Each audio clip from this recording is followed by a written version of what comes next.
Zoom adalah platform komunikasi video yang telah menjadi salah satu alat yang paling banyak digunakan untuk rapat online, webinar, dan kolaborasi virtual. Did you know, Zoom didirikan pada tahun 2011 oleh Eric Yuan. Awalnya, Zoom merupakan platform yang relatif kecil, tetapi dengan cepat mendapatkan perhatian global karena kemudahan penggunaan, keandalan, dan skalabilitasnya. Pada tahun 2020, selama pandemi COVID-19, Zoom menjadi nama yang populer, menjadi penyelamat bagi bisnis, sekolah, dan bahkan koneksi pribadi seluruh dunia. Tidak seperti sistem konferensi tradisional yang seringkali mahal dan rumit, Zoom mendemokratisasi komunikasi online dengan menawarkan antarmuka yang ramah pengguna yang dapat digunakan di berbagai perangkat, termasuk desktop, ponsel pintar, dan tablet. Fitur utama Zoom. Pada dasarnya, Zoom dirancang untuk komunikasi video dan audio, tetapi jauh lebih dari itu. Fitur terpopulernya adalah kemampuan untuk menyelenggarakan rapat virtual, di mana peserta dapat bergabung hanya dengan satu klik tautan, tanpa memerlukan pengaturan lanjutan. Rapat dapat mencakup video, audio, dan berbagi layar berkualitas tinggi, sehingga cocok untuk segala hal, mulai dari obrolan santai hingga presentasi perusahaan berskala besar. Zoom juga menyediakan hosting webinar yang memungkinkan perusahaan, pendidik, dan pembuat konten menjangkau audiens yang lebih besar dengan berbagai fitur seperti pendaftaran, tanya jawab, dan polling langsung. Fitur lainnya termasuk perekaman cloud, ruang breakout untuk diskusi kelompok kecil, dan latar belakang virtual untuk meningkatkan pengalaman pengguna. Aksesibilitas dan kemudahan penggunaan. Salah satu alasan Zoom begitu sukses adalah kesederhanaan dan aksesibilitasnya. Tidak seperti kebanyakan alat komunikasi tingkat perusahaan, Zoom tidak mengharuskan pengguna untuk menavigasi instalasi atau sistem yang rumit. Pengguna hanya perlu mengeklik tautan bersama untuk bergabung dalam rapat, yang tentu saja sangat penting bagi pengguna non-teknis. Platform ini juga menawarkan paket gratis dan berbayar, yang memungkinkan individu, usaha kecil, dan perusahaan besar untuk mengakses layanan pada tingkat yang sesuai dengan kebutuhan mereka. Fleksibilitas seperti ini membuat Zoom menarik bagi berbagai kelompok pengguna, mulai dari anak sekolah yang mengikuti kelas virtual hingga perusahaan multinasional yang menyelenggarakan konferensi global. Zoom dalam pendidikan dan kerja remote.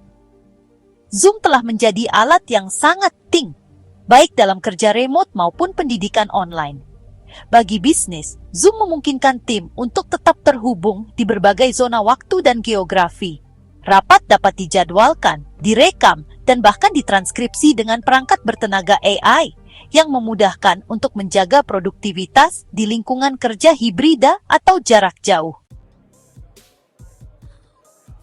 Di bidang pendidikan, Zoom telah memungkinkan guru untuk menjalankan kelas virtual, berbagi layar untuk presentasi, dan menggunakan ruang breakout untuk kegiatan kelompok. Fitur-fitur seperti angkat tangan, obrolan, dan reaksi menciptakan lingkungan belajar interaktif, membantu mereplikasi aspek-aspek kelas fisik di ruang digital. Kekhawatiran keamanan dan privasi.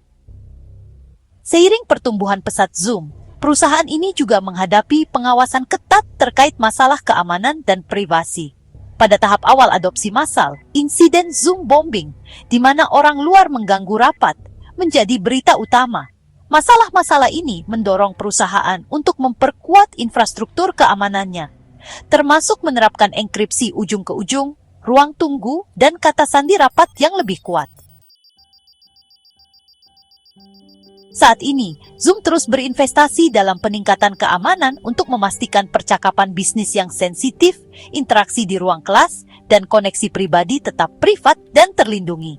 Perusahaan telah belajar dari tantangan-tantangan awalnya dan kini menekankan kepatuhan terhadap standar dan peraturan industri. Ekosistem dan integrasi Zoom.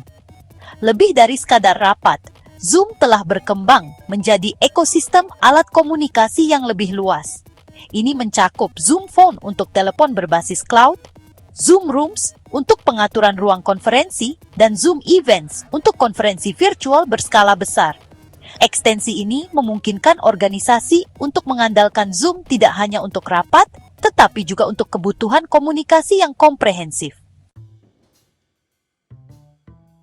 Zoom juga terintegrasi dengan alat produktivitas populer seperti Microsoft Teams, Slack, Google Workspace, dan platform manajemen proyek.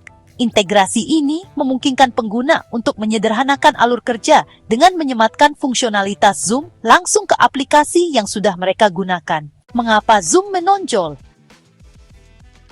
Beberapa faktor menjelaskan kenapa Zoom bisa unggul di antara para pesaingnya adalah keandalan. Meskipun jumlah pesertanya besar, Zoom seringkali mempertahankan kualitas video dan audio yang stabil. Skalabilitas. Zoom dapat mendukung berbagai hal, mulai dari panggilan tatap muka hingga webinar dengan ribuan peserta. Pengalaman pengguna, desain yang bersih dan intuitif, memastikan pengguna dari segala usia dan latar belakang teknis dapat menggunakannya. Inovasi. Zoom terus memperluas penawarannya dengan fitur-fitur bertenaga AI, alat manajemen acara, dan solusi tempat kerja hybrid. Jadi, Zoom benar-benar telah mengubah cara orang terhubung, berkolaborasi, dan berkomunikasi di era digital ini. Zoom bertransformasi dari yang awalnya hanya alat bisnis khusus menjadi kebutuhan global yang mampu menjembatani kesenjangan antara interaksi fisik dan virtual, baik itu di dunia bisnis, pendidikan, layanan kesehatan, ataupun hubungan pribadi. Zoom sudah membuktikan bahwa jarak bukan berarti harus terputus. Walaupun sempat menghadapi tantangan keamanan dan privasi di awal, platform ini berhasil beradaptasi dan berkembang, hingga kini menjadi salah satu solusi paling terpercaya untuk komunikasi video di seluruh dunia. Seiring tren kerja jarak jauh dan gaya hidup hibrida yang terus berkembang, Zoom diposisikan bukan hanya sebagai solusi sementara, tapi juga sebagai pilar komunikasi digital jangka panjang.